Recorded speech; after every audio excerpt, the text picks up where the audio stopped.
Bwana Yesu makofi mazuri jioni hii ya leo. Nataka nisome andiko takatifu katika kitabu cha Warumi 6 kuanzia mstari wake wa 20. Biblia inasema ya kwamba kwa maana mlipokuwa watumwa wa dhambi mlikuwa mburu mbali na haki. Ni faida gani basi mliopata siku zile kwa mambo ambayo mnayohangaikia sasa? Kwa maana mwisho wa mambo hayo ni mauti. Lakini sasa mkisha kuwekwa huru na kuwa mbali na dhambi na kufanywa watumwa wa Mungu, mna faida yenu, ndipo kutakaswa na mwisho wake ni uzima wa milele. 23 inasema hivi ya kwamba kwa maana mshahara wa dhambi ni mauti, bali karama ya Mungu ni uzima wa milele. Leo nataka nizungumuze na wewe kwa dakika chache zaidi, niweze kukukumbusha ya kwamba kila kitu ambacho mtu anafanya kina hasara ama kina faida. Unajua, wakati uko kwenye biashara ama wakati unaamuka asubuhi kwenda mahali pako pa kazi, kuna mambo mawili ambayo mtu utarajia. Ni aidha upate faida ya kazi yako ama upate hasara ya ile kazi ambayo unafanya. Na kwa hivyo jioni hii ya leo Bwana amenituma tena nije niwakumbushe ya kwamba kila kitu ambacho unafanya kina faida ama kina hasara. Na Mungu anatuzungumzia siku ya leo, ametuambia ya kwamba kukaa maisha ya dhambi kuna hasara yake. Unajua, wakati unafanya kazi kuna mshahara ambao unatarajia, wakati unakuwa na matendo mema, wakati unatembea katika haki, wakati unatenda mambo ambayo yanastahili, kuna faida ambayo unapata. Na wakati ambapo unaishi maisha ya dhambi, unaishi maisha ya anasa, unaishi maisha maovu, jua ya kwamba kuna hasara inakungoja. Na ndio maana neno la Mungu linatuambia hivi ya kwamba wakati mtu anakaa kwenye dhambi, hasara inamngojea. Nisikilize mtu wa Keremba, jioni ya leo hatuja kuja hapo kukuletea habari ya dini yetu, hatuja kuja kukuletea kanisa letu pekee. Tumekuja tukuletea habari ya Yesu, ya kwamba wachana na hiyo kitu ambayo unafanya, wachana na maisha hayo ya dhambi. Dhambi ina hasara kubwa maishani mwako, dhambi ina hasara katika maisha yako. Lakini wakati unakubali kuwa mtumwa wa haki, unakubali msamaha wa dhambi ambao Yesu ametutolea, maandiko inasema ya kwamba ndiyo maana jinsi hiyo Mungu akaupenda ulimwengu huu hata akamtoa mwana wake wa pekee Yesu Kristo, ili kwamba mimi na wewe tusamehewe dhambi.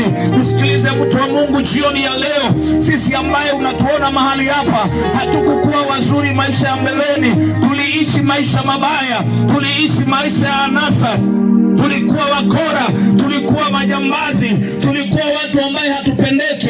Lakini wakati mmoja tukakutana na Bwana Yesu, tulipoona maisha tuliyokuwa nayo haina faida, kwa sababu tulikuwa na wengi waliuawa njiani, kulikuwa na wengi maisha yao yaliishia njiani, wengine walilewa na sisi lakini maisha yao ikaisha njiani, wengine walikula anasa wakafanya uasherati wa kila namna, maisha yao yakaishia njiani.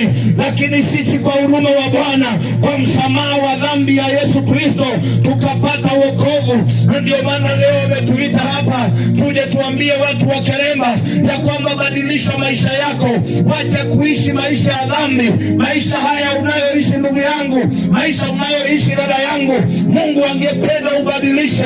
Nataka nikuambie leo ujue ya kwamba unapotenda dhambi mshahara wake upo, unapoishi katika anasa mshahara wake upo, unapoishi katika maisha ya uovu, unapoishi katika maisha yasiyokuwa ya haki, jua ya kwamba kuna mshahara. Na maandiko imetuambia ya kwamba mshahara wa dhambi ni mauti. Mungu angependa ufe ndugu yangu, Mungu angependa uende jehanamu. Nisikilize mtu wa Keremba, jioni ya leo jehanamu haikujengewa wewe, jehanamu haikuwekwa kwa sababu yako. Kuna Mungu mbinguni mwenye haki ambaye ametuita tusamehe dhambi, atutoe katika maovu, atupatie uzima wa milele. Ndiyo maana akamtoa mwana wake wa pekee ambaye ni Bwana wetu Yesu Kristo, akatoa uhai wake, akakubali kufa msalabani ili kwamba mimi na wewe tuokolewe. Wacha kukaa maisha ya dhambi ndugu yangu, wacha kukaa maisha ya dhambi dada yangu, wacha kukaa maisha ya dhambi mtu wa Keremba. Maisha ya dhambi haina faida yoyote, ni hasara ndani ya moyo wako. Yesu ametutuma tukukumbusha hapa jioni ya leo kwamba angependa kubadilisha maisha yetu. Angependa kusamea mtu dhambi na makosa. Haijalishi umeishi maisha ya dhambi miaka ngapi, haijalishi umelewa miaka ngapi, haijalishi umeishi maisha ya anasa miaka ngapi. Unapokutana na Yesu anabadilisha maisha yako. Unapokutana na Yesu mwana wa Mungu anaokoa maisha yako. Nakumbuka mwanamke mmoja ambaye alikuwa na swala ya kutoka damu kwa miaka 12. Siku moja akawa anasikia ya kwamba Bwana Yesu anapita, akasema mimi nimeteseka sana, maisha yangu haijakuwa na faida, mambo yote nimeyatenda haina faida, lakini leo nitapitia kwa huyu Yesu. Nikikutana na yeye abadilishe maisha yangu. Nisikilize mtu wa Keremba, Bwana anatamani kubadilisha maisha yako. Kwa nini unakubali kufa kwa dhambi? Kwa nini unakubali kufa kwa ulevi? Kwa nini unakubali kufa kwa chang'aa? Kwa nini unakubali kufa kwa usherati? Wewe jua ya kwamba dhambi hiyo haina faida yoyote, bali ni hasara, bali roho yako itaangamia. Ndio maana Bwana ametutuma hapa Keremba tukuje tukukumbushe mtu wa Mungu ya kwamba Yesu angali anasamea dhambi, angali katika biashara ya kusamea watu makosa yao. Haijalishi dhambi zako zimekusumbua miaka ngapi, huyo Yesu mwana wa Mungu angali katika kazi ya kusamea watu dhambi. Leo ametutuma tukukumbushe ya kwamba anakupenda, anakujali. Ndio maana akatoa uhai wake kwa sababu ya rafiki zake. Hatujaona rafiki kama Yesu. Yaani mtu mgani anaweza toa uhai kwa sababu ya rafiki zake? Huyo ni Yesu peke yake ambaye alitoa uhai wake kwa sababu ya maisha yetu. Nisikilize, hii tamaa ya maisha, hii msukumo wa maisha, kiburi cha maisha hakina maana, utajiri hauna maana. Niulize mimi, nimekaa mahali watu wana utajiri mwingi, watu wana mali mingi, analala usiku akiwa milionea, asubuhi anaamuka akiwa kaburini. Analala usiku akiwa ana utajiri mkubwa, asubuhi anaamuka akiwa masikini. Wachana na kiburi ya maisha. Hiyo mali unalinga nayo inaweza kukupeleka mahali popote. Hiyo maisha unalinga nayo, hiyo kiburi ya maisha ambayo uko nayo haiwezi kukupeleka mahali popote. Faida ambayo tunaweza pata ni kukimbia kwa Bwana Yesu, atusamehe dhambi na makosa, abadilishe maisha yetu. Ndio maana ametutuma leo nikukumbusha, wachana na dhambi. Mama, toka kwa pombe. Mzee, toka kwa pombe. Kijana, toka kwa pombe. Toka kwa hiyo bangi. Kansa itakumaliza, anasa itakumaliza. Njoo kwa huyu Yesu akupatie uzima. Yesu angependa kutupatia uzima watu wa Keremba. Hatujakuja hapa kwa sababu tumekuja tu. Hatujakuja hapa kuitisha mali ya mtu yoyote. Tumekuja hapa tukuambie kwamba Yesu ako na haja na moyo wako. Usikubali moyo wako ufe kwa dhambi. Usikubali kufa katika hiyo dhambi. Njoo kwa Yesu akusamehe. Mambo haya unayong'ang'ana nayo ni ya muda mfupi. Anasa unayong'ang'ana nayo ni ya muda mfupi. Yesu amekuja atusamehe dhambi zetu, abadilishe maisha yetu. Huo ndio upendo ambaye Mungu alikuwa nao, upendo wa ajabu, upendo wa kumtoa mwana wake wa pekee afe kwa sababu ya maisha yako. Nisikilize wewe mwanadamu unayenisikiliza jioni ya leo, Yesu alilipa gharama yote msalabani. Hauhitaji kutoa sadaka ndio uokolewe, hauhitaji kutoa sadaka ndio utoke kwa laana. Yesu alimaliza hiyo yote.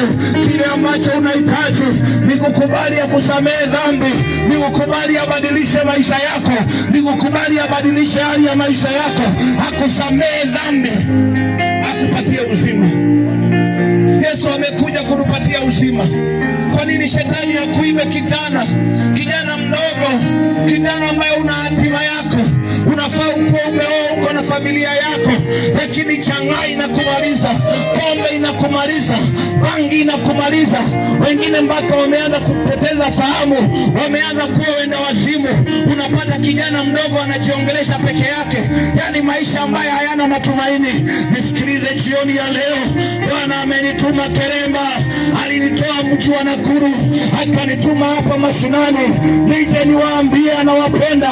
Sijakuja na kabila langu kwa sababu mimi sijui wa kabila gani, ile ninalojua ya kwamba mimi ni wa kabila la Yesu. Ndio maana amenituma hapa jioni ya leo nikuambie bado anasamea dhambi na angependa kusamea maisha yako, angependa akuokoe, akutoe katika hasara. Biblia inasema ya kwamba shetani huja kuiba, kuharibu na kuua, lakini Yesu amekuja ili tukue na uzima wa milele. Jioni ya leo tumekutangazia Yesu ambaye anapatia watu uzima. Jioni ya leo tunakuletea Yesu ambaye anabadilisha maisha ya watu. Alikutana na mwanamke kahaba, akabadilisha maisha yake. Akakutana na Bartimayo kipofu, akamfungua macho. Akakutana na Zakayo mwizi, akabadilisha maisha yake. Hata wewe Yesu anaweza badilisha. Hata wewe Yesu anaweza kukomboa. Hata wewe Yesu anaweza kubadilisha maisha yako.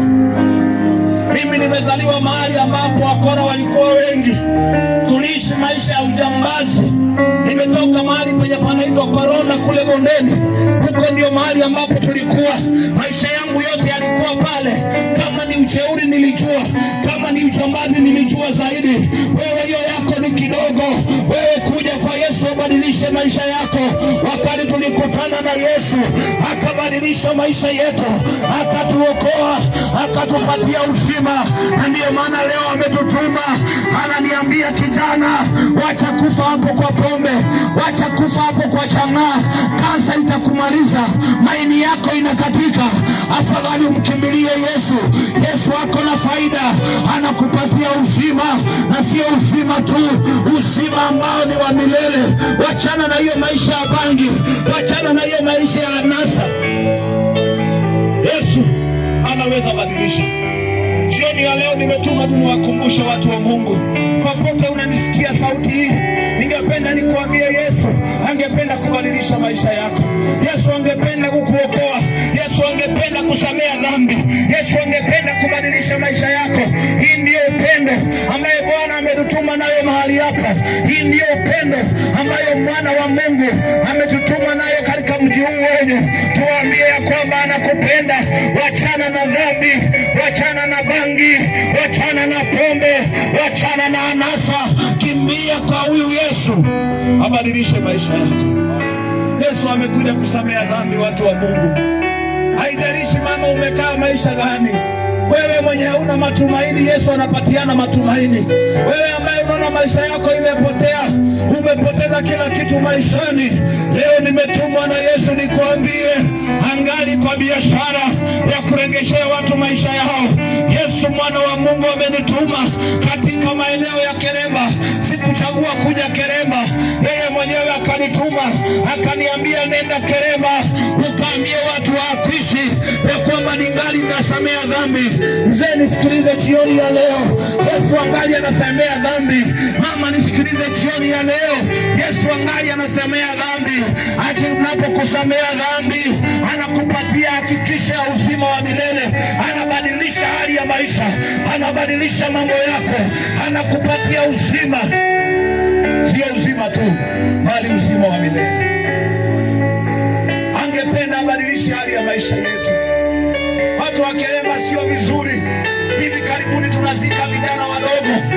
Nimekuwa na msukumo sana kwa mji huu ya kwamba hivi karibuni vijana wadogo miaka hii ya 20, 35 vijana tunawazika bila sababu. Ningependa nikuambie jioni ya leo, Yesu angependa akusamehe dhambi.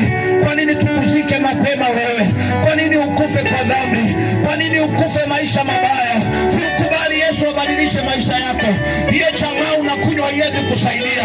Hiyo bangi unavuta haiwezi kukusaidia. Hiyo anasa unaishi ndani haiwezi kukusaidia. Yesu angependa abadilishe maisha yako. Yesu angependa abadilishe hali ya maisha yako. Kubali Yesu abadilishe maisha yako. Kama ni bangi, hiyo bangi yako ni duni. Mimi nimetoka mahali ambapo bangi ile mzito inatengenezwa, mahali ambapo bangi nzito ile hatari ambayo ukivuta inakuonesha mambo mengine. Huko ndiko mimi nilikokuwa, lakini Yesu akaniambia, mwanangu, njoo nikupatie uzima. Wewe wachana na hii yako ya bure, wachana na hii yako inakuonesha kusumbua watu kijijini, wachana na hii yako inakuonesha kukula sima mingi. Nimekuja nikuambia ya kwamba Yesu angali anabadilisha, Yesu angali anaokoa, Yesu angali anapeana uzima. Kama ni chang'aa tulikunywa, kama ni ukora na wizi tulifanya, lakini Yesu akakutana na sisi akatupatia uzima. Ndio maana leo amenituma nikwambie usikufe kwa dhambi. Usikufe kwa dhambi wewe mzee, usikufe kwa dhambi wewe kijana. Shetani anataka kukuua. Umekubali ameiba maisha yako, imebakia kidogo wakuue. Chang'aa hiyo inakata maini, pombe hiyo inakata maini. Hivi karibuni utaambiwa maini yako haifanyi kazi. Afadhali ukimbie kwa Yesu akupatie uzima. Usikufe uende kuzimu, afadhali ufe uende mbinguni upate uzima wa milele. Na Yesu huyu anabadilisha maisha. Juzi nimeitwa pale Nakuru nizike mtu. Kuna kijana mmoja, siku moja nimekuwa nikihubiri pale mahali penye panaitwa kwa Ronda. Nilipokuwa nikihubiri pale, kijana mmoja nikawa nahubiri tu katika mahali kama hapa, akapita akiwa amebeba mzinga, akasingiza mzinga wake hivi juu. Lakini juzi ninaitwa nizike kijana, nikakumbuka ile mzinga alikuwa ameinua. Nisikilize mtu wa Mungu jioni ya leo, Yesu angependa ufe kwa hiyo chang'aa. Yesu angependa ufe kwa hiyo dhambi. Kijana yule tumemzika pale kwa makaburi kwa sababu alikunywa chang'aa, alikunywa pombe ile inaitwa kegi mbovu, na alipokunywa maini yake yakatika. Nimezika wengi, lakini wewe Bwana ameniambia nisikuzike ama tusikuje kwa mazishi yako.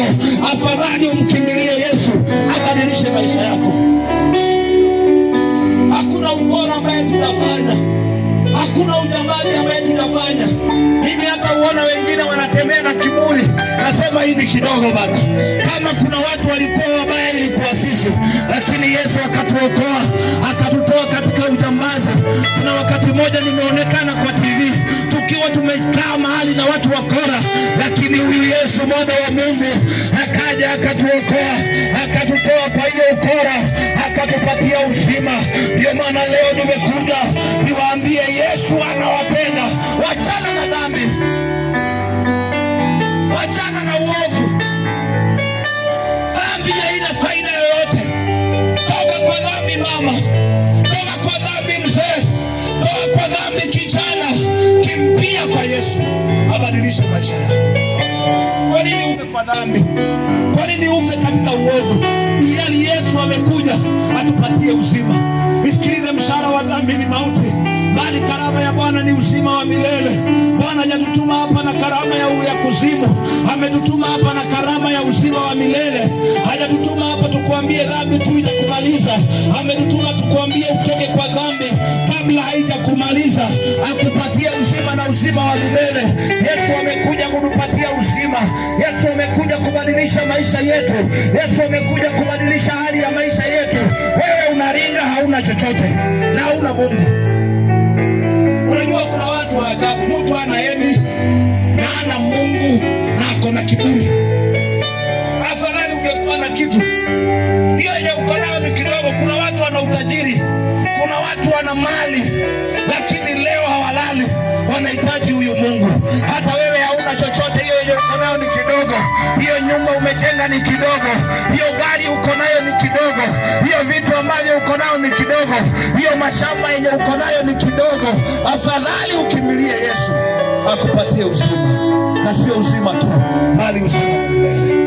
Yesu amekuja kubadilisha hali ya maisha yetu. Yesu amekuja atuokoe, atupatie uzima. Watu wa Keremba nimetumwa na Bwana tu niwaambie, angependa aokoe maisha yako. Watu wa Keremba nimetumwa na Yesu niwaambie kwamba usikubali kufa kwa dhambi, usikubali kufa katika dhambi. Kubali Yesu abadilisha maisha yako. Ningependa tuombe pamoja jioni hii leo katika jina la Yesu Kristo.